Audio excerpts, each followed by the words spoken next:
How would you view that? So Malcolm X's main agenda is not religious, it's political. Now he has his own personal religious transformation, which we'll get into, but his agenda is political. In fact, even in the autobiography, he says, let's see if I can remember the quotation. He says our philosophy is black Afro nationalism or black nationalism. I can't remember exactly, something like to that effect. Our philosophy is black nationalism, of controlling the politics of our community, of controlling the economics of our community. Now, personally, yes, he goes from the stage of being somebody who was involved in the street life, and you know the rest of the story. He encounters Nation Islam teachings in prison. He accepts that, so he becomes transformed in a certain way by that teaching. And then, you know, certain things that happen. Again, preview for next week. Certain things happen, and he ends up having another transformation into the more orthodox Islamic direction. So the orthodox Islamic direction also changed to a certain degree, not totally, but a certain degree, his political expressions. So in his Nation Islam NOI period, it is basically white man is the devil, white man is evil, let's get the hell away from you. That is basically NOI teaching. He expressed that was his expression. His post-NOI experience, as his post-Mecca experience actually, is more it's more accepting that people are people, that we can remove racism, but we're all becoming racist ourselves. Yeah. It's more asserting human dignity. Yeah. But that's not the Chinese thought that white people were devils too. I remember going to the Great Wall and going to China and being called a Guelo, a white devil, by that culture. So it's not a unique position to take, really. Yes, I suppose that's true. And all these societies experience the negative sides. Exactly. So with the Chinese, I mean, as an example, this is the British. You know, there's an expression that says something to the effect of everything that's wrong in the world is because of the British. Yeah. So that would put them in the devil category. So what the British did, if memory serves, what the British did. See, I got way away from Malcolm X, but what the British did. I should have my own TV show or something, right? But what the British did is they got involved in drug smuggling, opium, and the Chinese fought that, and the British fought them, and they say you're punished for fighting drugs. Right. Yeah. So I think that in more spiritual oriented cultures, because Chinese were a spiritually oriented culture, it's not unusual to express these things in religious language. It's not unusual. The reason that perhaps we might take a little bit of exception to the NOI language is only because the word Islam is attached to it. That's the only reason. Islam is very clear that the Prophet, as you read in the book, the Prophet Muhammad said there's no such thing as superiority of a black over a white, or white over a black, right? The Quran says that God intentionally made people to have different colors in languages. So being white or being black or speaking this language or that language, those things do not determine someone's superiority or inferiority. So it's because of that we have to speak a little bit more honestly. So look, we understand what you're talking about, but from the Islamic perspective, that's not the way to talk about it. Now, to be fair, Farrakhan, I think because he's about 90, 91 years old now. Wow, he's still around. He's still around.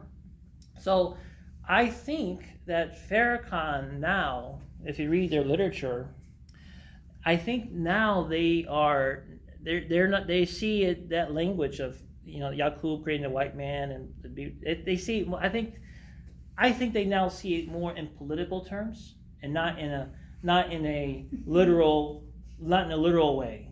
I think they see it. So I think they kind of shifted a little bit. They shifted a little bit, But even when even when they did say that white man was the devil, they're still in that Elijah Muhammad period.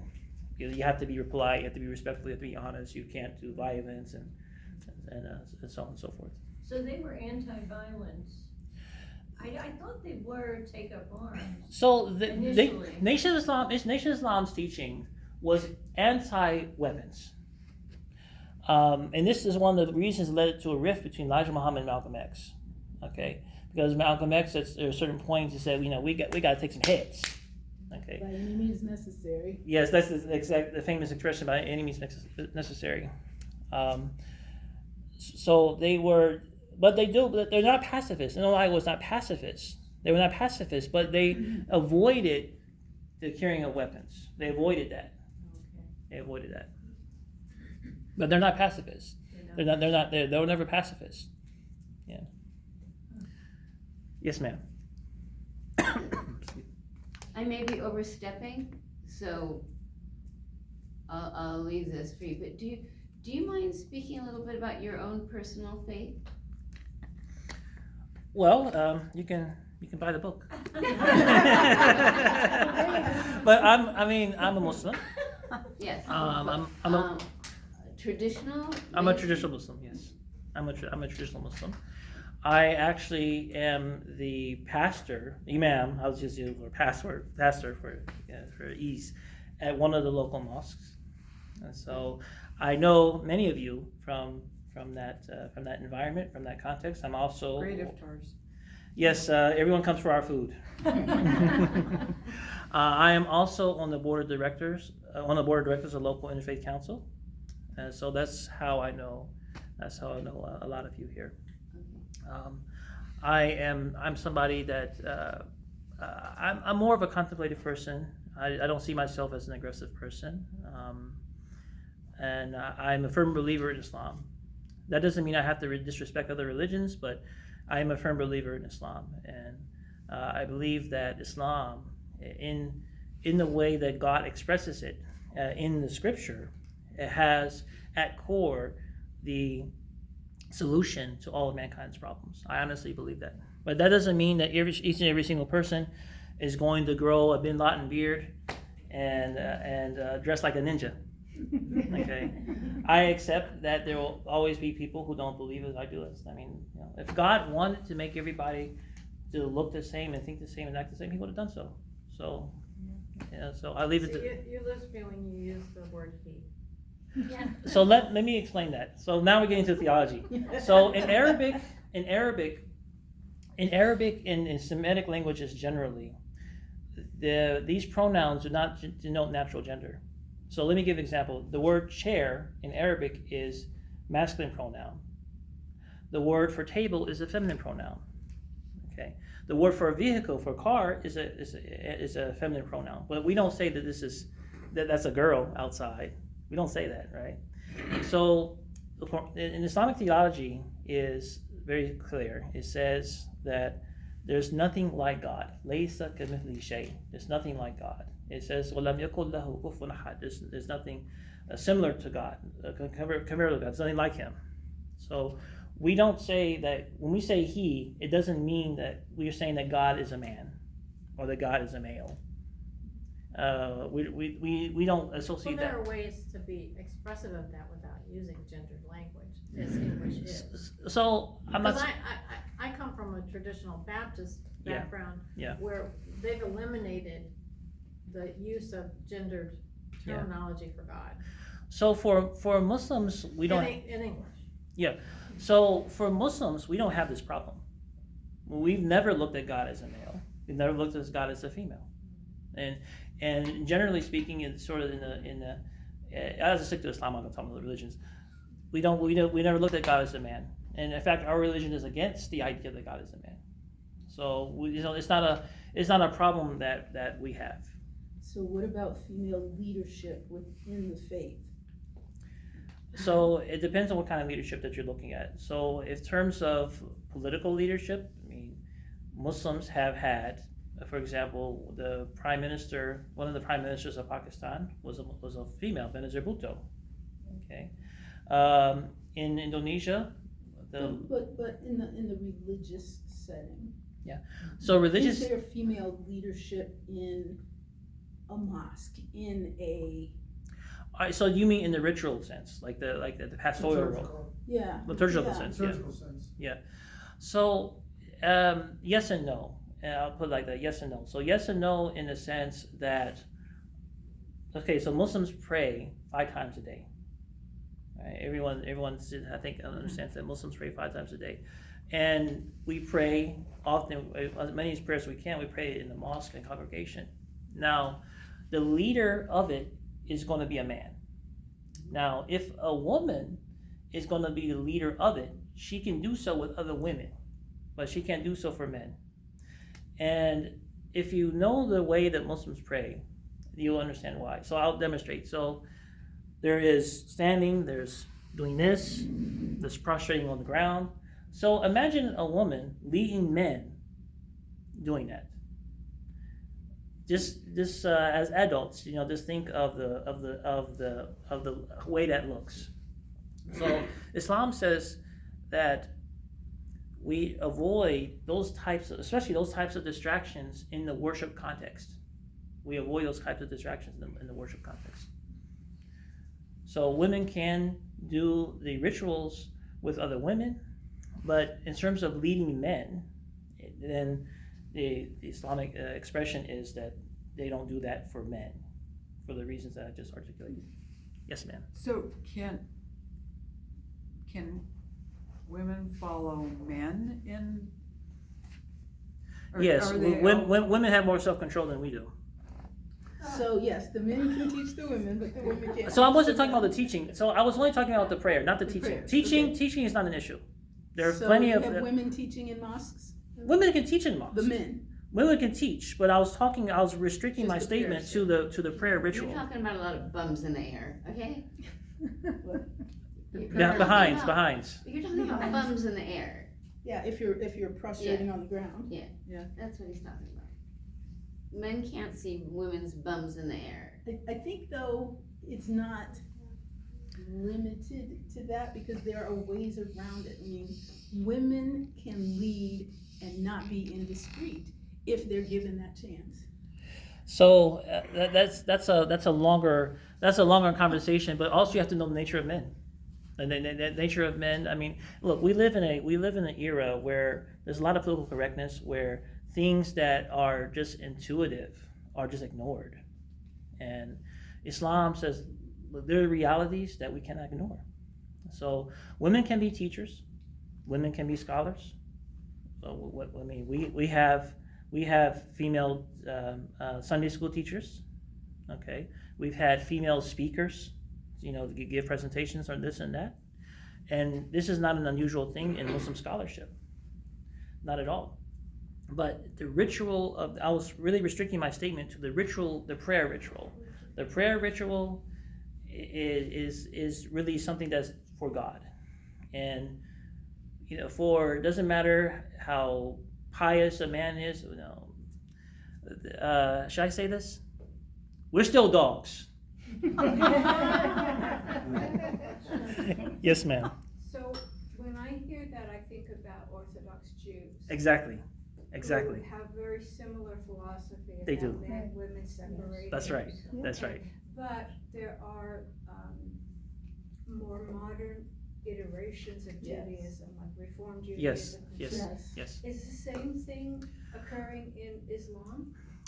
Well, to a certain extent, there is. Because they will ordain women as rabbis. So a couple of things. So as far as ordination is concerned, there's no formal priesthood in Islam.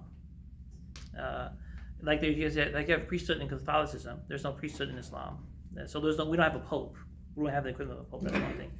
The other thing is, to answer your question, there are some I guess you could say limited movements of Reformation that do exist, but my reading is that they're going to remain a very fringe movement among the wider Muslim world. They're going to be very fringe. I mean, just because other societies have had reasons to do these kinds of reformations, that doesn't mean that the same reasoning exists within Islam. So what I mean by that is that, for example, Islam has never said that women are the spawns of Satan, or that women are the ones that brought the temptation. The Eve and the story of the snake. Yeah, it was the fall. Yeah, so Muslims have never had this type of perceptions about women. But do you have female imams? So as far as leading prayer, because the word imam is really the one in the front who leads the prayer, you can lead other women, but not men. Yes, ma'am. I've heard, I don't know that it's factual, that there is a masjid in the Los Angeles area that is women only, and perhaps there are. So women only has never been an issue. It's never been an issue. So there are, let's say, in our own masjid, if a group of, you've been there, of course, in our own masjid, you've been there. There is that space where it's just all women, and if there's an occasion where they want to pray by themselves, and sometimes the sisters want to get together to talk trash about us men. So they're going to get together and they're going to pray among themselves. Somebody is going to lead them in the ritual salah, ritual prayer. So in terms of like a women-only space, again, that's never been an issue, never. But as far as that sort of the reformist, going back to your question as well, sort of the reformist idea, in terms of something similar to Reform Judaism, I don't think that it's going to bring a lot of traction among Muslims. I don't think so, because generally speaking. If I can say, there has been a reckoning of somewhat, where Judaism has said, Judaism is a paternalistic religion, and there needs to be some, and that's not okay. So until there's some kind of reckoning in Islam that says, which there obviously is not, from what I'm hearing from you, that says Islam is a paternalistic religion to the point where there's some not okayness in that, then nothing's going to change. And I think, and I'm a proponent of, hey, that's not okay. And Hebrew is, in my opinion, it is a masculine aligned language. And I understand the whole gender thing, I get it, but it is a paternalistic language, and I think we need some gender neutrality, and I think we're getting there, and I'm personally a proponent of it, and I'm all for ancestors instead of forefathers. And I appreciate a gender neutrality. So I do think that it is a paternalistic language, and I'm in favor of the neutralizing. Well, try to think of it this way. Your particular culture may not have the same history and experiences as another. As the culture of another. So in terms of, like I said earlier, in terms of language, and I think even the Jews are the same, to be fair to them, I think they're the same. We've never perceived God as a man. Never. I disagree with that, I'm sorry. No, Christians believe Jesus is God, but Muslims and Jews have never perceived.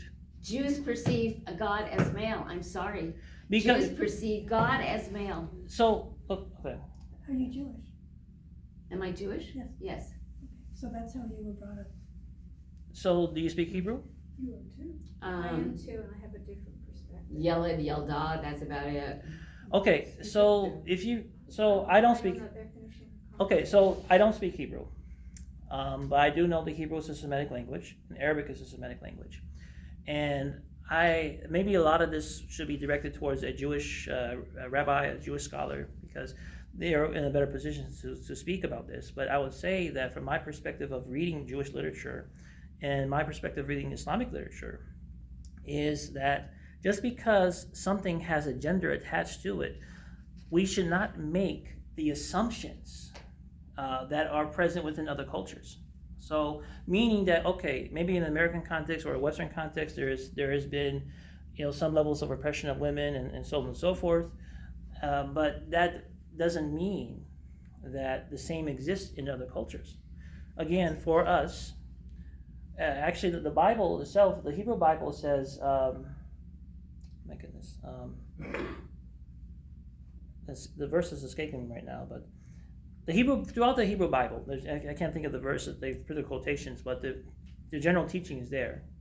Throughout the Hebrew Bible is prohibition of making likenesses of God. That's why in the synagogues you don't have pictures of, you go to churches, you may have a picture of a man and say this is Jesus because they say Jesus is God. They don't have that in the synagogue and they don't have it in the mosques. They don't have that at all.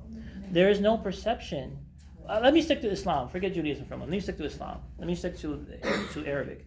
Just because we say huwa and hiya, that doesn't mean that we're talking about something that is that's naturally female and naturally male.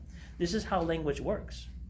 And we should not impose assumptions onto other cultures.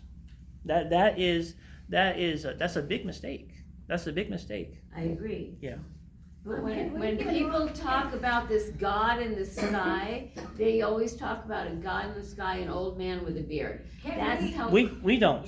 Can- We don't. Can we get off the subject Yeah. of gender? We've had enough. I Okay, Yeah. I'm of sorry. that discussion. Yeah. That's not the point Yeah. of our conversation today. Thank you, thank you. Okay. All right. Yes, sir. I Yes, sir. just want to say a quick thing. Okay.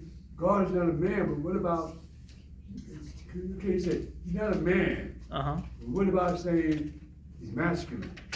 So if we're okay. I'll answer this and then we'll drop it, okay? All right. We cannot, from a Muslim perspective, I'm not going to comment now about Judaism or Christianity. I'll say from a Muslim perspective, Quran says Laysa kamithlihi shay. There's nothing comparable to God.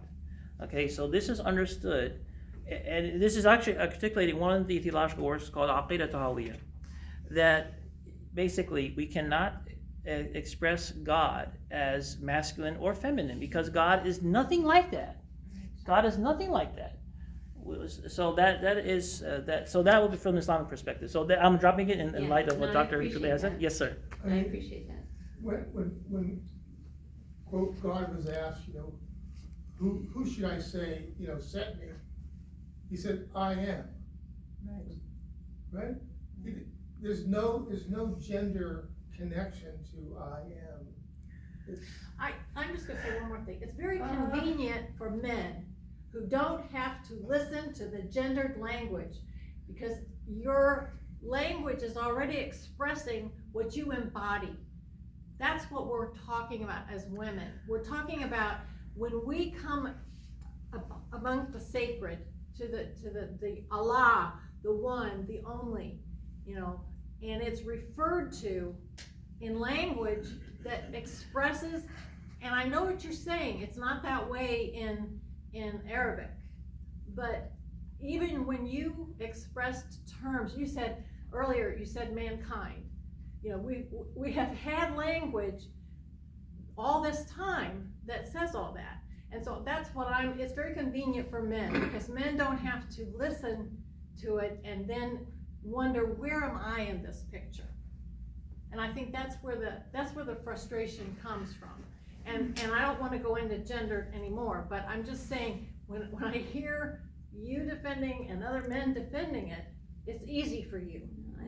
It's easy for you.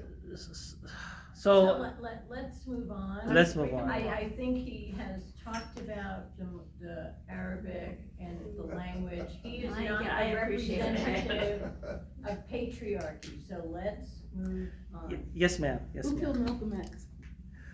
Ooh, okay. So, What was the question? who killed Malcolm X? We'll find out later. Well, we'll find out later. But I will give a summary.